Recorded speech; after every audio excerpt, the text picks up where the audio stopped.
चलो देखिए, मानव हृदय की संरचना और उसकी उपस्थिति और उसका आकार, ठीक है ना।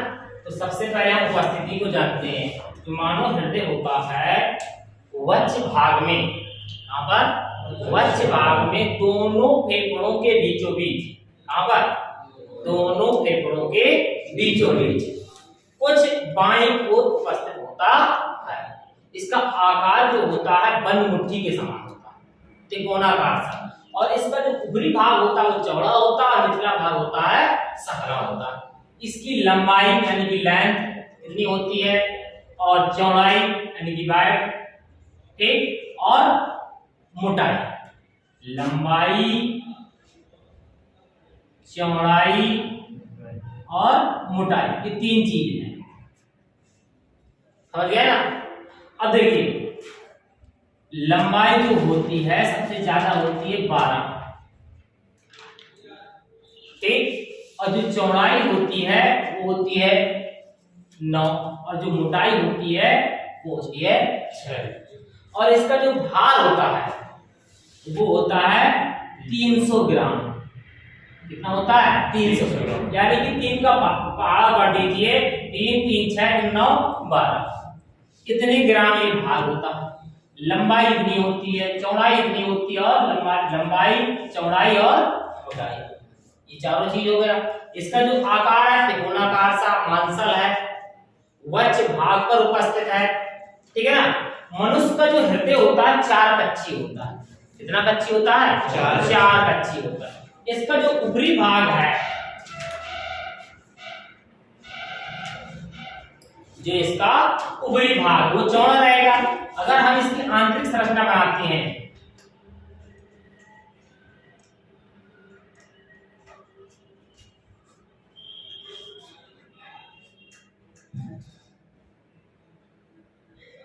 अब देखिए यहां पर एक ही नलिका निकली हुई है, ये नलिका निकली हुई है, इसे हम क्या का नाम देते हैं? अग्र महाशिरा। क्या नाम दिया हमने इसका? अग्र महाशिरा, ठीक, ये हो गया अग्र महाशिरा। और जस्ट यहीं से यानी इसी स्थान पर जहां पर ये होती है, अगर देखें हम इसको और ज्यादा अंदर कर दें, आंतरिक संरचना बना रहे हैं, तो इसी भाग में, इसी वाले भाग, इसी पर जो भाग जिस स्थान पर ये खुलती है, इसी भाग से एक और नलिका खुलती है इसी स्थान पर, उसे कहते हैं पश्चिम महाशिरा। उसको नीचे की ओर बनाते हैं। कहां बना रहे हैं? नीचे की ओर बना रहे हैं। इसे नाम देंगे पश्चिम महाशिरा।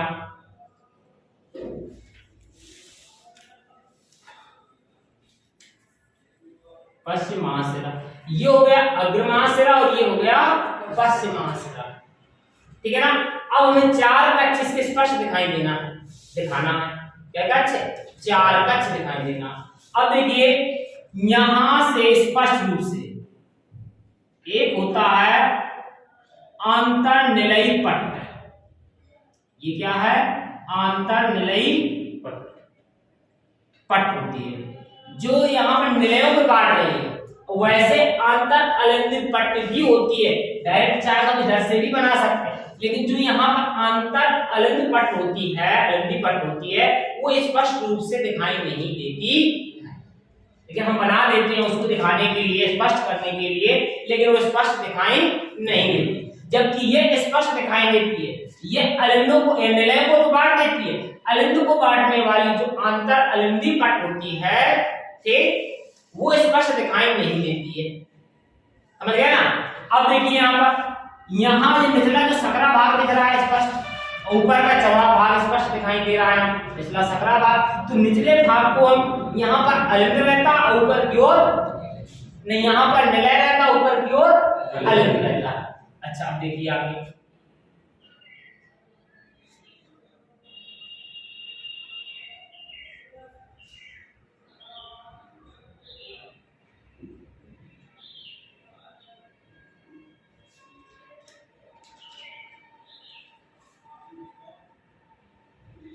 ये लिया हमने। देखिए ये जो दिख रही है हमें नलिका, ये नलिका जो दिख रही है, इसको हमने बनाया है अभी, आपको दिख रही है, ये एक ऊपर की ओर जा रही है और एक कहां की ओर आ रही है, नीचे की ओर आ रही है। एक तो ऊपर की ओर जा रही है और एक नीचे की ओर।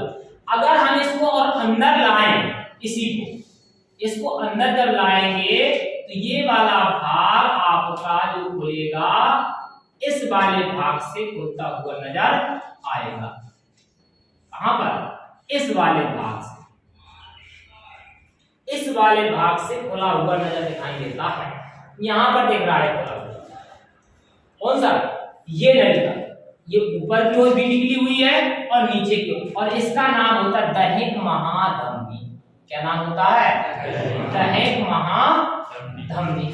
चलिए अब देखिए, अभी एक नलिका और दिखा रहे हैं हम। एक नलिका जो होती है, अगर हम इसके नीचे से दिखाते हैं, यहां पर इधर से,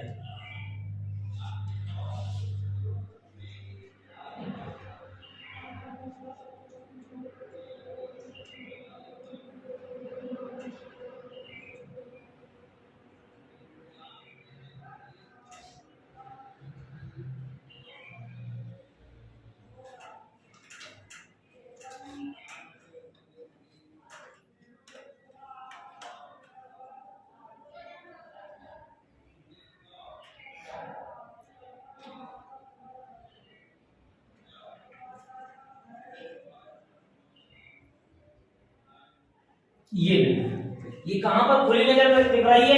इस वाले भाग में। ये वाला भाग है ना, ये निलय भाग, ये भी निलय का भाग और ये भी निलय का भाग, ठीक है ना।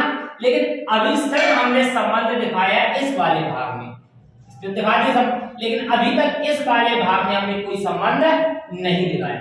देखिए, जिस समय हमारा रुधिर, जो अशुद्ध रुधिर होता है पूरे शरीर का, समस्त शरीर का जो अशुद्ध रुधिर होता है वो इन भागों से होकर यहां पर आता है, इन दोनों से, पश्चिम महाशिरा से शरीर के निचले भाग का, और अग्र महाशिरा शरीर के ऊपर, इधर से, यहां से लेकर, यानी कि सिर, हाथ वगैरह वगैरह, तो यहां से आता है यहां पर आ गया, तो अग्र महाशिरा से आ जाएगा यहां पर, और पश्चिम महाशिरा से आ जाएगा वो भी यहां पर। वो कैसा रुधिर है? कैसा रुधिर है? अनाक्सीकृत रुधिर, जिसमें ऑक्सीजन की मात्रा कम है। किसकी मात्रा कम है? ऑक्सीजन की। अशुद्ध का मतलब ये नहीं है कि बिल्कुल बेकार है, सिर्फ ऑक्सीजन से हम तुलना करते हैं। किससे तुलना कर रहे हैं? ऑक्सीजन से तुलना कर रहे हैं। और इस रुधिर में CO2 की मात्रा, यानी कि कार्बन डाइऑक्साइड की मात्रा अधिक होती है। इसकी मात्रा अधिक होती है, CO2 की मात्रा अधिक होती है, और कार्बन डाइऑक्साइड की मात्रा कम होती है, ठीक। और ऐसे रुधिर को हम कहते हैं अशुद्ध रुधिर, ठीक है ना। तो यह रुधिर जो यहां पर आया इन भागों से, अग्र महाशिरा और पश्चिम महाशिरा से, यहां पर लगे होते हैं बल्ब, यानी कि कपाट। क्या लगे हैं इनमें? कपाट लगे हुए हैं, जिसके कारण रुधिर का प्रवाह एक दिशा में होता है, ओनली वन दिशा में होगा। ये नहीं है कि रुधिर अगर यहां से आया है, यहां से प्रेशर पड़े तो वापस लौट जाए। अगर यहां से, अगर मान लीजिए सपोज कीजिए, जब इसने स्पंदन किया, जब इसने स्पंदन किया, समुचित हुआ, तो प्रेशर बढ़ेगा नहीं बढ़ेगा? दबाव बढ़ेगा, तो दबाव बढ़े तो रुधिर यहां वापस चला जाए। लेकिन ऐसा नहीं होता। क्यों नहीं होता है? क्योंकि इसमें लगे हुए हैं क्या? बल्ब, यानी कि कपाट। हिंदी में कहते हैं कपाट, इंग्लिश में कहते हैं बल्ब। तो जो वाल लगे होते हैं, उन वालों का कारण होता है कि रुधिर को एक दिशा की ओर तो जाने देता है, लेकिन दूसरी दिशा की ओर नहीं जाने देता। ऐसा मान लीजिए जैसे कि साइकिल में ट्यूब में वाल होता है और हम लोग हवा भरते हैं हवा। जब हम लोग हवा भरते हैं तो हवा ट्यूब में तो चली जाती है, लेकिन वापस नहीं निकलती। क्यों नहीं निकलती? क्योंकि वाल जो होता है उस क्षेत्र को बंद कर देता है, एक ओर तो जाने देता है लेकिन दूसरी ओर नहीं निकलने देता। उसी प्रकार से यहाँ पर अब रुधिर जैसे ही यहां से आएगा, रुधिर इन दोनों के द्वारा यहां से पहुंचा कहां पर? इस वाले भाग में। इसे हम कहेंगे दायां अलिंद, दाया अलिंद। अब देखिए, अब आप यहां पर यह सोच रहे होंगे ये तो एक समान दिखाई दे रहा है दोनों, इसे कह दे चाहे चाहे इसको कह दे ऊपर कह दे चाहे नीचे। अभी इसको हम डिवाइड करेंगे। यहां पर देखिए ऐसी संरचना पाई जाती है, यहां पर ये बल्ब लगे हुए हैं इधर पे, ठीक, ये बल्ब लगे हुए हैं,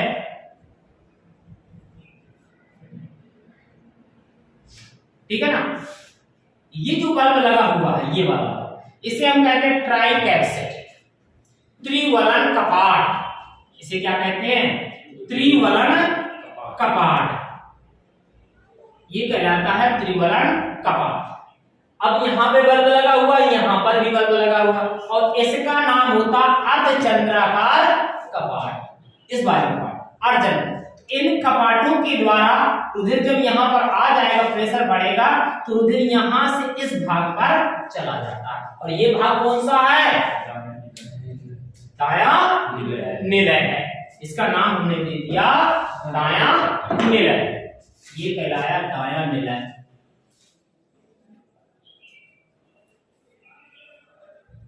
ठीक, दाया निलय। अब अशुद्ध रुधिर इस वाले भाग पर आ गया। अब यहां पर अशुद्ध रुधिर आएगा, एक निश्चित सीमा तक तो भरेगा, लेकिन जैसे दबाव बढ़ेगा ये संकुचित होगा, ठीक, संकुचित होगा तो इसका दबाव बढ़ेगा, तब यहां से रुधिर जाएगा कहां? यहां से आ तो रहा है रुधिर, यहां से रुधिर आ तो रहा है, लेकिन जाएगा कहां? अब देखिए ये वाली नलिका हमने बनाई है, ये नलिका का दिख रहा है स्पष्ट, ये नलिका दिख रही है, और इसका नाम है फुफ्फुस धमनी, राइट। इसका नाम क्या है?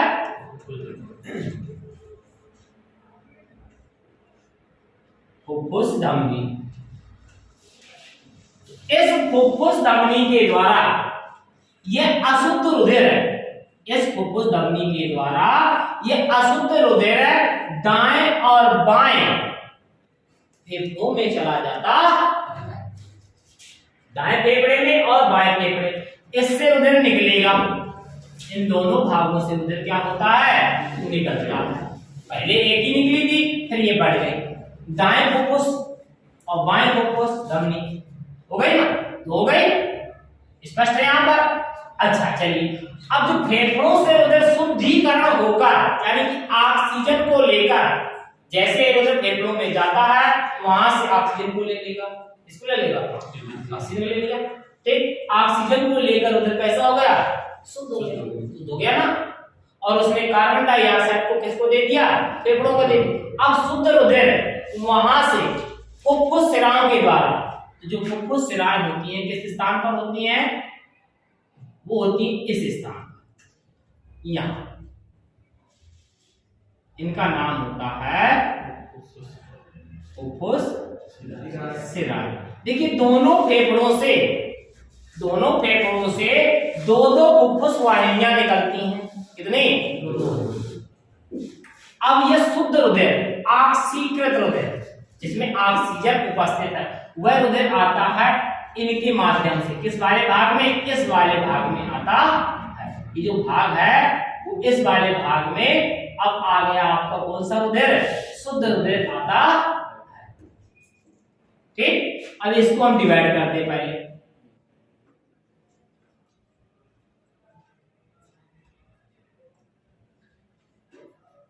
ये हो गया, यहां पर भी कपाट लगे हैं, यानी कि बल्ब लगे हैं ना, ये भी बल्ब लगा हुआ है इधर और इधर भी लगा हुआ है।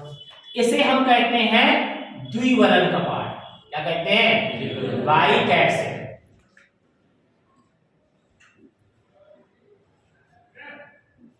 कपाट हो गया, ठीक, और ये हो गया अर्धचंद्राकार कपाट। और ये भाग आपका स्पष्ट दिखाई देने लगा, कौन सा हो गया?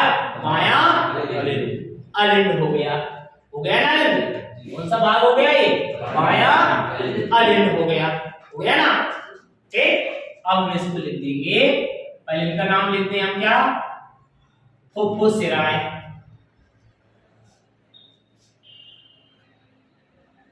फुफ्फुस शिराएं, ठीक। और इसका नाम हो गया क्या,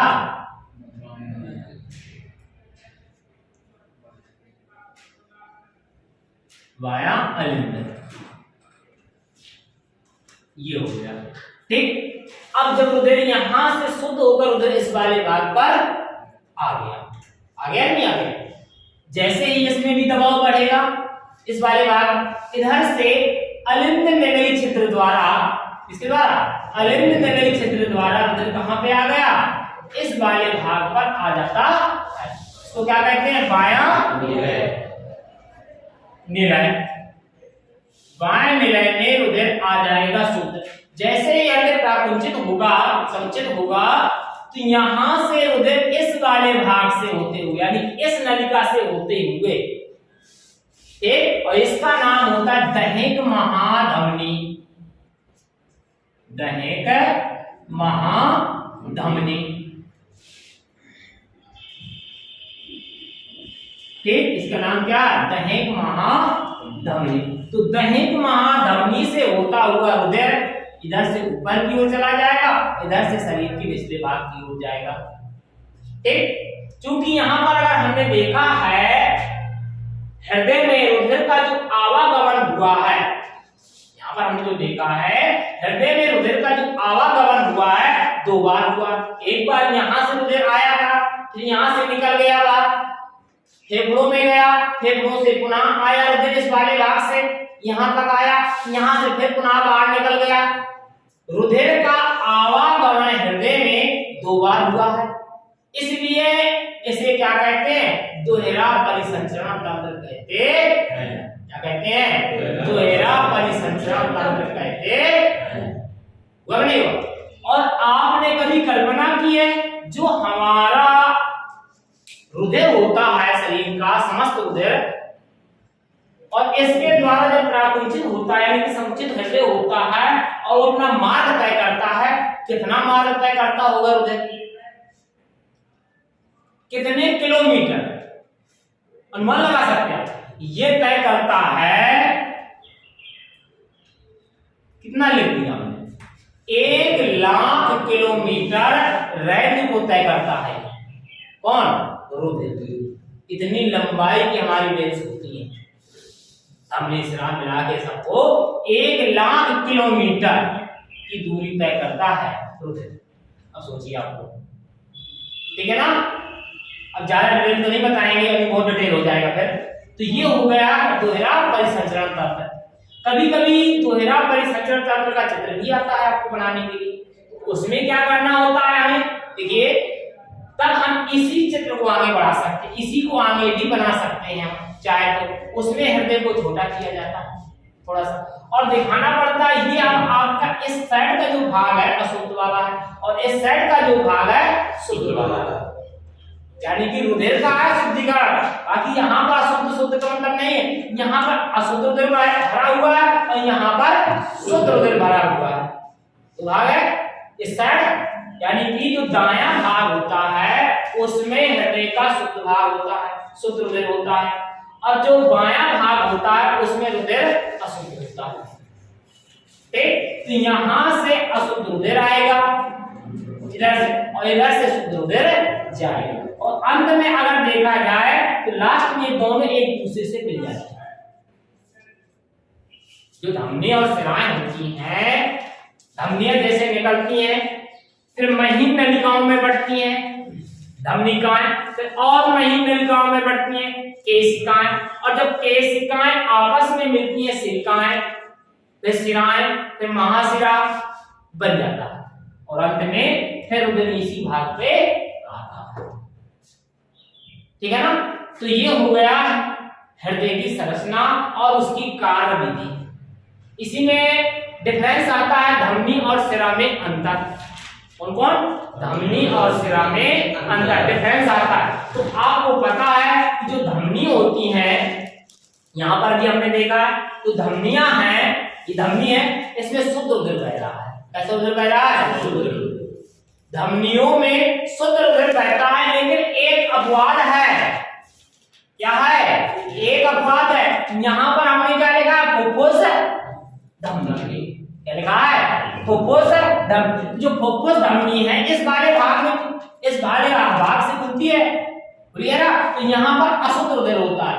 तो फुफ्फुस धमनी एक ऐसी धमनी है जिस पर अशुद्ध रुधिर प्रवाहित होता है, और ऐसे ही फुफ्फुस शिरा भी है जिसपे अशुद्ध रुधिर यानी शुद्ध रुधिर प्रवाहित होता है। इसमें शुद्ध रुधिर है, उल्टा है। धमनियों में जबकि शुद्ध रुधिर बहता है, लेकिन ये अपवाद है, ये दोनों, ठीक। और ज्यादा देखिए अंतर, देखिए जो धमनियां होती हैं इससे जब रुधिर निकलता है दबाव के साथ निकलेगा, तो इसका जो पेशीय स्तर होता है मजबूत होता है ताकि वो प्रेशर को सहन कर सके। कौन?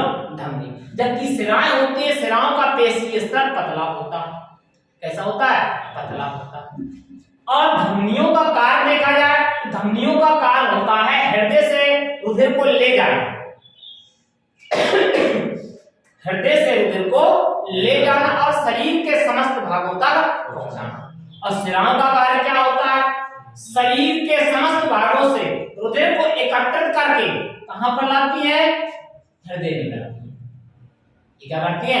हृदय में लाती है। इनमें जो रुधिर बहता है एक बहाव के साथ बहता है, ठीक। और जो इसमें रुधिर बहता है, इसमें धमनियों में जब हृदय प्राकुंचित होता है, संकुचित होगा, सिकुड़ेगा, तो उस प्रेशर के साथ, झटकों के साथ रुधिर बहता है और अधिक दबाव के साथ बहता है। और ये समान दबाव के साथ रुधिर बहता है। किसमें? शिराओं से। और इसमें दबाव के साथ बहता है और झटकों के साथ बहता है। इस पर कपाट होते हैं यानी कि बल्ब होते हैं, और इसमें बल्ब नहीं होते। ये 4-5 डिफरेंस हो गए आपके, ठीक है ना? ओके, चलो।